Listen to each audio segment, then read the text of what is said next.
Evening, everyone, and welcome to another episode in season 2 of OSDIA Facebook Live. I'm one of your hosts, Mark DeNunzio. I'm a trustee of the Sons of Italy Foundation, and it's my pleasure to have as co-host Dr. Mary Kovach, who's a university professor and part of the Grand Lodge of Ohio.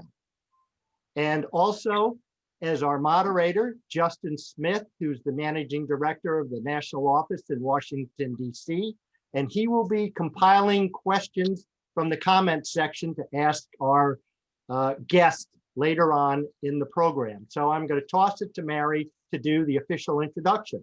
Go ahead, Mary. Well, I'm honored to introduce 3 Sicilian men who proudly share their heritage with us through their music. They sing all over the world, and they often donate their time to inspire and share a positive musical experience with others. Please welcome the Sicilian Tenors. All right. So we have Aaron Caruso, Elio Scaccio, and Sam Vitale. Great. Well, I'm going to throw out the first question and let you guys fight over it here. Please tell us about the origin of the Sicilian Tenors. How did you get together, and when did that happen, and what inspired that? So whoever wants to go first, tell us about that, how you came together. Well, that's actually a great question. I'm going to take that one, guys, if that's okay. I was doing a concert at Carnegie Hall in 2009, I believe. Is that right, Sammy? Yep. 2009, yeah.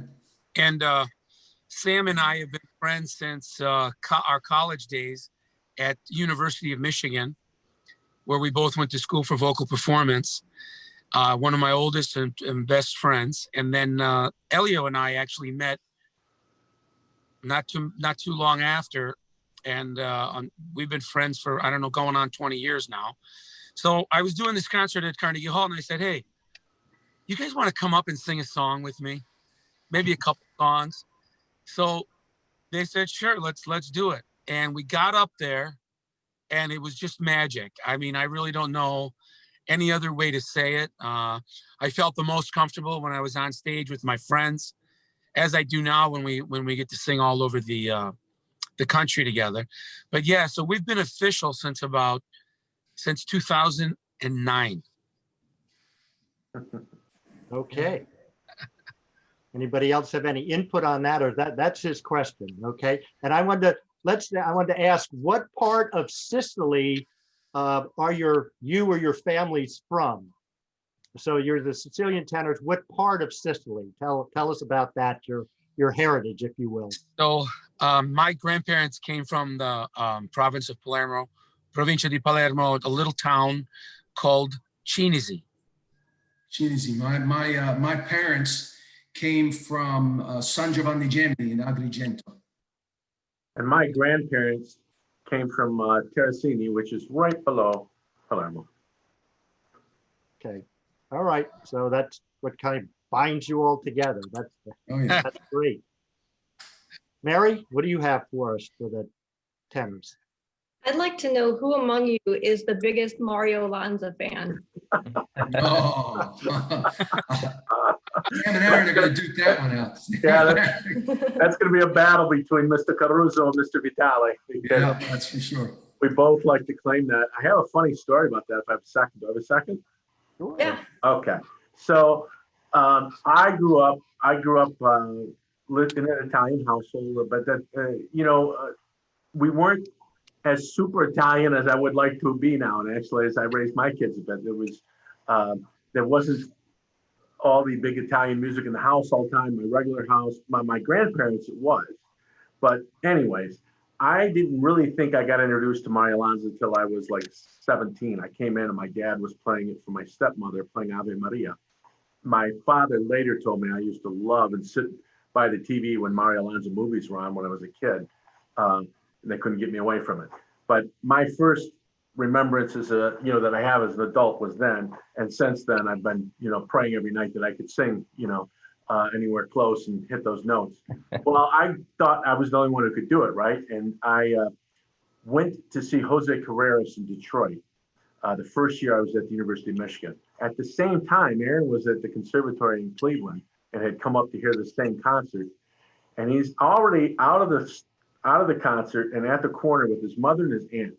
And I remember overhearing this, well, I'll call him what I thought it was at the time, a punk, say that he was the biggest Mario Lanza fan, and you know, and he let out a note, and I was like, I gave my wife an elbow, you know, on the side. I said, yeah, right, you know.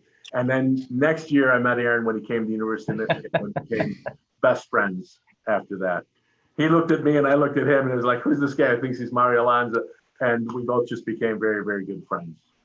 Because it's, you know what it is? It's like an athletic drill. Like what Aaron was saying, when he's comfortable on stage in the group, we've all stood there and we all sing solo, we all do concerts and so forth. And I've sung operatic roles where I'm the only tenor on stage, you know, singing. And that's one thing, and it's great, and I wouldn't trade it for the world.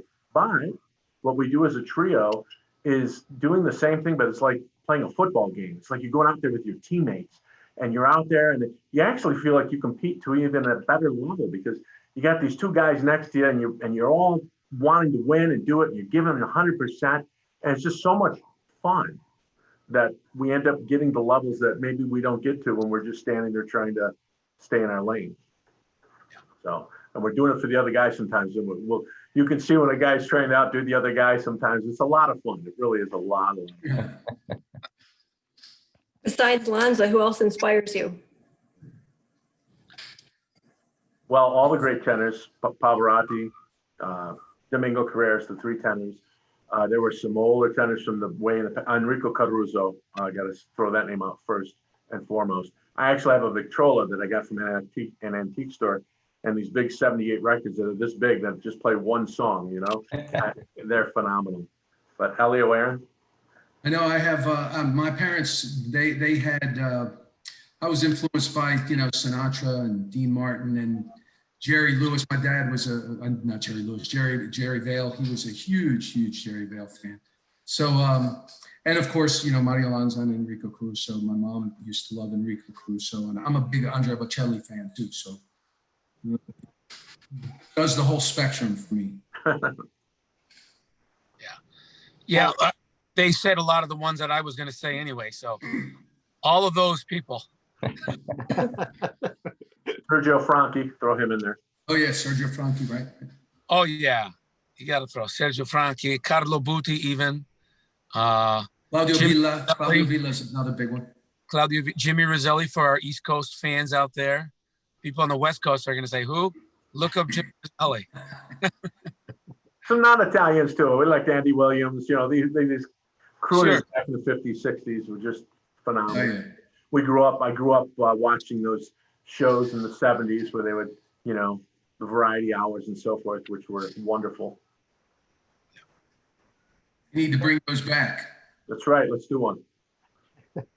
Well, if anybody's watching, they'll get in touch with you, and they can That's get a right. production together. Variety show. So when you guys perform, do you have a favorite venue or a favorite group that you perform for, and what makes it special? What makes that special? Either the venue or the group? Tell us about that. Well, Mark, you know, one thing you notice when you travel as much as we do, some of the venues we've done that are really memorable, I think, 60,000 people at Ford Field in Detroit at the halftime of a Lions game. You know, to feel the roar of the people. We sang for, I believe it was Veterans Day. Is that right, Sammy? That's true. Yeah. And, you know, some of the places we've gotten to sing, such as NBC Studios, where they film Saturday Night Live. We did a special thing for the veterans that work at NBC. Countless places all over the United States. But really what makes it for us is an enthusiastic audience. You know, when you have an audience, because the live performing is an energy give and take. You know, it's no different than these Zoom calls. When you have a really good Zoom call, you say, boy, that was such a good, why was it so good? Well, a lot of energy was probably exchanged. So for us, it's all about the audience. We realize that some of our, you know, members, they may want to bring some of their families, some older people that want to come and hear us. And it took a lot to get them there. So we try to give 100% every time. So what really makes it memorable are the people. Right. Absolutely. But we have got to sing at some great events. One of them was for one of my heroes, William Shatner. I grew up being a big Star Trek fan, and we kept seeing him at theaters before us or right after us. He was touring the country doing a one-man show, and finally got to meet him. And then we were invited to come out and sing at his charity event he does for veterans, by the way.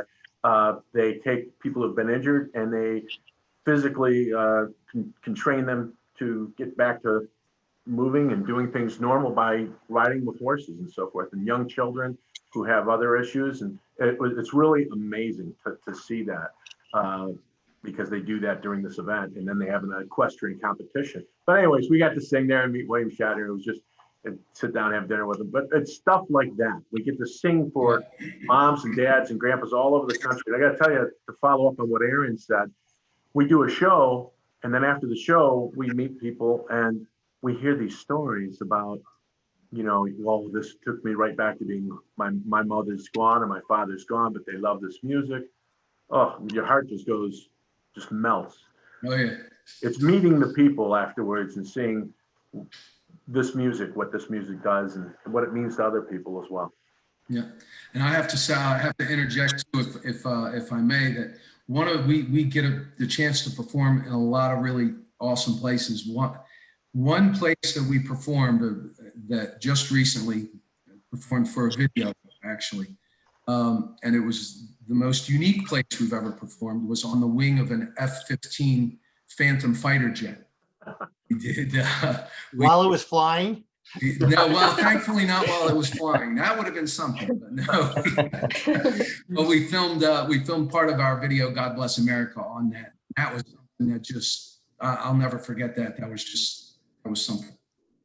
So it sounds like you connect with a lot of veteran groups, and I know Sam is a veteran and want to thank him for his service. And is that part of the reason? And you other guys, also Elio and Aaron, you seem dedicated also to the military. And what kind of drives that? What's the foundation of that? Well, in Aaron's individual show that he was doing as Aaron Caruso, he always did a tribute to the veterans, and he brought that to the formation of our show. And we've always had that. And it's in our, you know, we all have little biographies, and mine says I served, 9 years in the United States Air Force. And so groups oftentimes will pick that up. And like Aaron mentioned, we got asked to come sing at NBC. We walked right in there at the Saturday Night Live studio. The president of NBC Universal was there. Kathy Lee Gifford was the host. I mean, it was awesome stuff, and just love it. And that was an event where they were hiring 20,000 veterans, by the way. And that was a worldwide broadcast. So that was pretty cool. But no, anytime somebody asks us to do something like that, we're usually jumping on the plane and making it happen. Again, thank you for your support. Go ahead, Aaron. I was just going to say that most of the time when people stop us after the show, out of every 10 times they stop us, I'll say four of them are from veterans who say, thank you for mentioning us. Thank you for remembering us. We say on stage that we're so proud that our family are from, came from Sicily. They came from, Italy, Sicily, and we're so glad that they happened to pick the United States of America. And then we go into our salute to the veterans. So it's definitely a real part of the show. It's a serious part, and it's an appreciated part. Yeah, they're the backbone of America, Thank you. So you mentioned your show. Tell us what someone can expect from one of your shows. What's in your repertoire? Got it. Go ahead. Oh. You want to go? I mean, you're gonna see a lot of fun on stage. I mean, that's one of the things that you have three guys that are like brothers off stage, and we bring that energy on stage. And we do everything from from the very serious, a couple of serious arias to more of the fun-loving Dean Martin kind of stuff as well. And it's just, it runs the gamut. It's not your typical show, put it that way. I mean, Aaron, you can expand on that, I'm sure, We like to say it's not your typical night at the opera. That's right. We do the operatic, the big ones, the well-known, Dormas, etc.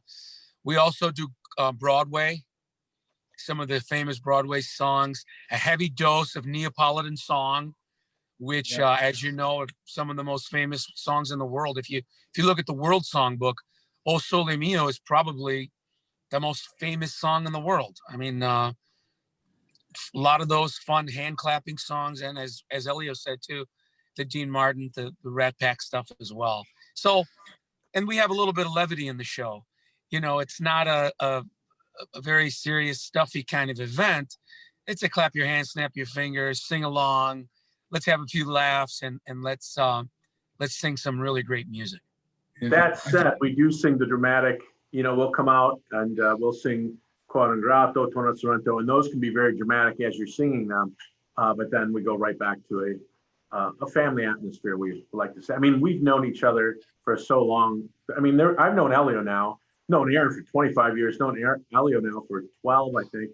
And there isn't anything that I wouldn't do for Elio. And matter of fact, there isn't anything Elio wouldn't do for me. Right. We go through life doing absolutely nothing for each other. Go figure. Yeah. But we'll tell stories on stage and whatever, and have a lot of fun like that as we introduce each other. I think Joan Rivers actually said it best when we opened up for her before she had passed away, obviously, and she said that we're the three tenors meets the Rat Pack. That's our goal. That's quite a compliment. Mary, you have some more questions? Absolutely. So rumor has it you were in New York City last year for the Columbus Day Parade. Can you tell us a little bit about that? Sam, you want to take a little bit of that? I think it was two years ago. 2 years ago. Okay. Yeah. Okay. But yeah, that was fun. We got to stand on the float there and go down the street and sang our guts out. I think we sang O Sole Mio a record 115 115 times. times. Yeah. We got a special medal for that. That was a lot of fun. A great day. Joe Shami had invited us on the St. John's float, and we've been dear friends with Joe for quite a long time, and he invited us. We of course could not turn down that invitation, and going down Fifth Avenue when we were performing on the float was a little surreal. I felt a little like it was Thanksgiving, but no. Yeah. It was definitely. Three Sicilian turkeys on the float.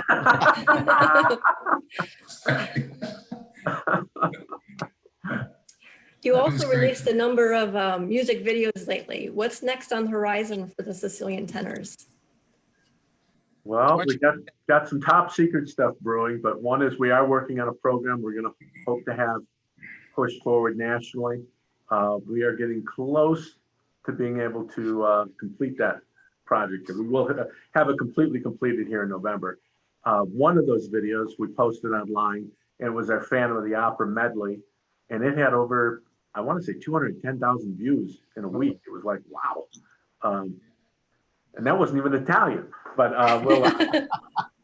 we've got some real fun things going along those lines. That's great. Are you going to launch anything specifically for Veterans Day with either your God Bless America video or? See, look at you coming through like you're our manager. Great job. We're going to do that. We're going to definitely do that. I'll definitely launch that on Veterans Day. Good idea. Justin, you got some questions that are piling up from. Well, absolutely. We were just mentioning the Columbus Day Parade, and our Sons of Italy Foundation president, Joe Shami, and he had a question that he passed to me before the show, and he was just kind of wondering, what it meant to you guys to be in the Columbus Day Parade as, proud Italians, and what did that mean to you individually and as a group? Yeah, I think for us, it was really the ultimate. Everybody knows about the Columbus Day Parade. We're big fans of Columbus and Columbus Day. And when Joe Shami calls, we all run. So it was certainly a day of, although we did sing O Sole Mio and Nessun Dorma 3,057 times that day. And then I think it was Battle of the Tenors for a while. There was another tenor float going around. We were trying to cut their tires on their float, but we didn't do that. We killed them with high notes instead, But it was really, I have to say, a moment of pride and one of those surreal kind of things. And we're forever thankful to Joe for that. Absolutely. And he did also pass along a follow-up question, because he knows that you guys sing in Neapolitan, and that's a very traditional language for singing in southern Italy. But as the Sicilian tenors, do you ever kind of branch off into the Sicilian language? Great question. Really good question. Tell Joe, why don't you take that one, Elio? Well, yeah, we actually do. We, in our show, and we actually just did a video just recently, we have a Sicilian medley that we put together of two of our favorite Sicilian songs. And if I'm not mistaken, you might be able to see that video sometime soon. But yeah, it's we love to do a couple of Sicilian songs in our show. Awesome. And you'll see a very exciting tarantella by three tenors in the middle of that area, middle of that song. And I want to go back to that last question for just 1 second. And what did it mean to us to be on that float, if I can? And that is, for me, my grandfather, when he got here in 1918, he went to Kansas, couldn't speak English, and his job for several years was working for the city, doing anything, and digging ditches primarily for a couple of years, to tell you the truth. Brought his wife over. They had my grandfather, and then my father, and then myself. And now I'm sitting here in my office, and I'm a partner in the largest Xerox agency in the country. It just when I was standing on that float, I thought of this young family, young people in Italy, looking around and saying, we're a little cramped here, the different systems that were in place and where they thought their opportunity was, and that he got on a boat, couldn't even speak the language in this country, came over here, dug ditches, that in the hopes that his son, who went on to work at Chrysler for several years, retired, and he lived to be 100. My grandfather lived to be 100 just past last year. And he was Sam Vitale as well, the first one here. But so anyways, that progression happened. It happens in this country, no matter what anybody says, it happens here. And we all have that opportunity, the opportunity. This man came here, couldn't speak the language, dug ditches for years, and now his grandson is a partner in the largest big American historical company, Xerox. And I'm a partner in this company. I wake up every day and I smile. I come to work excited. I love singing with these guys. I'm excited there. I'm excited here when I come to work. Anything can happen. Anything can happen with the tenors. Anything can happen over here too. So it's a great life. And I thank my grandfather, who left his mama to come over here to start a new family here. we know how hard that is for Italian men. So that takes a lot. Mama. Mama. Do I hear a song? That's- Impromptu? Justin, Well, any more? Yeah, we have two more questions, and they kind of tie together, and then we'll toss it back to you, Mark and Mary. But do you guys have a favorite song to sing all together? That was also a Joe Shami question. And then Debbie Liberia wrote in, and she was wondering, how have you guys been able to have you been able to get together and practice during the pandemic? Great questions. Great questions. I'll take Joe's question. What was it again? Our favorite song. That's a hard one. It depends on the night. to tell you the truth, because sometimes you go in there, you know, it's like a prize fighter, you know, and you're really on, and you're just cranking it, you know, and in those cases, obviously it's the big arias, the aria type song, the big Neapolitan songs. Then other nights you're just whatever mood you're in, you know, we do Volare and That's Amore medley, tribute to the great Dean Martin, you know. And so those can be fun also, because everybody's singing along, everybody's having fun. It really varies. So to really say what's our favorite song, at least that's how it is for me. I don't know what the guys think, but I agree. I mean, it changes really from night to night for me. I enjoy singing anything with these two guys, and but it's just tough. It really does change on a night-to-night basis. There is no one specific favorite song for me. If we had to pick one, we'd probably say O Sole Mio or Nessun Dorma, but I think that'd be too easy.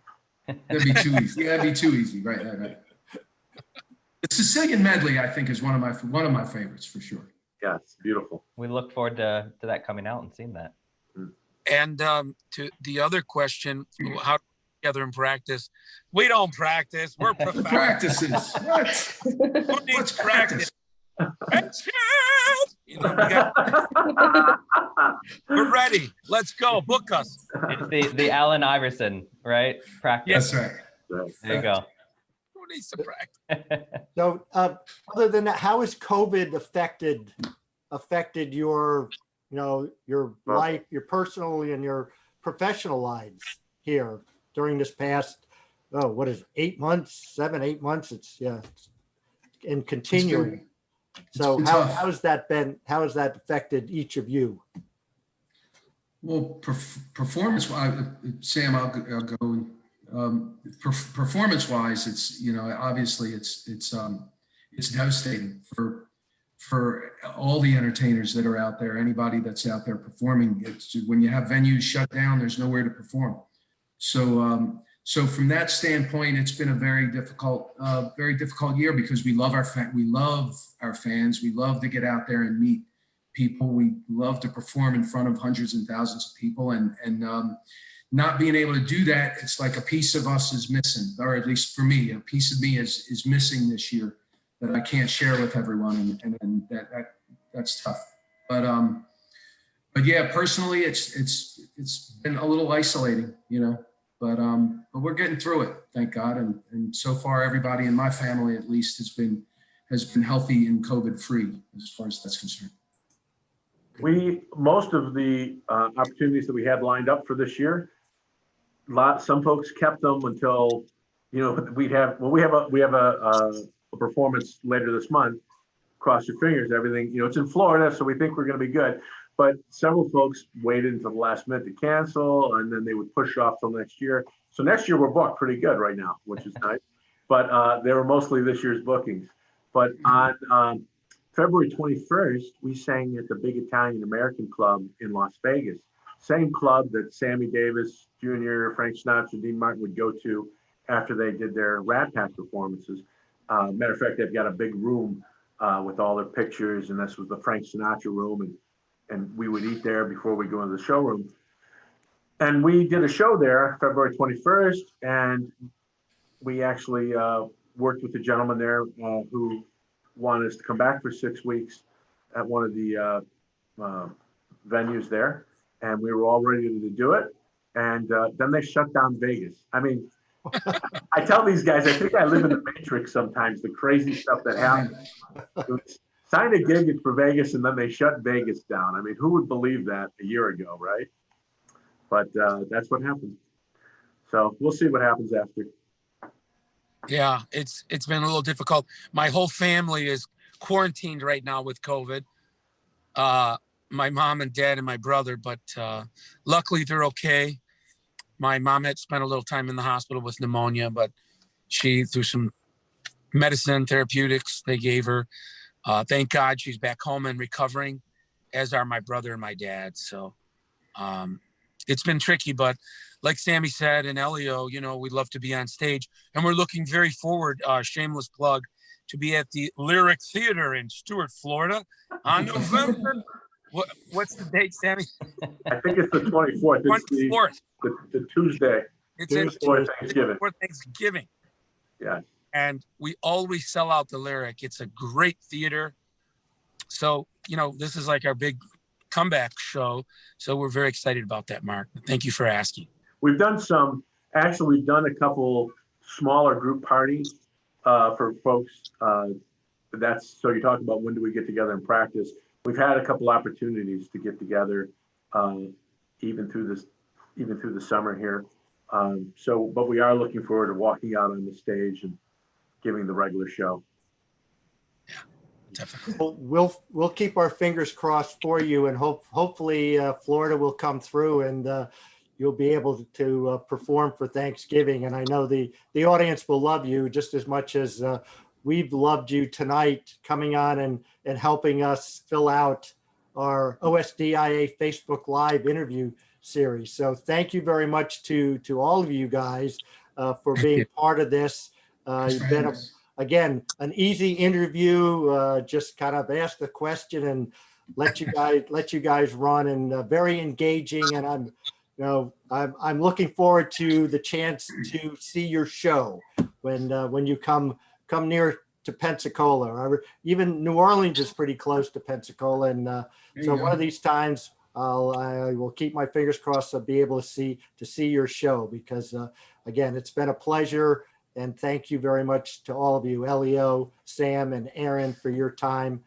And so this is the 8th session of our season, and I think next week we have Spaghetti and Baseball coming up, followed by NASA astronaut Mike Massimino. And then the final interview is Dr. Camilo Ricordi, who's a leading medical researcher who's working on a cure for diabetes. So if I'll have Justin throw up the final slide, and please, if you like what you've seen tonight and you want to become a member, go to osia.org, and you can follow us and like us on all the social media platforms, Facebook, Twitter, Instagram, YouTube, LinkedIn, and Pinterest. We're there. Like us and follow us.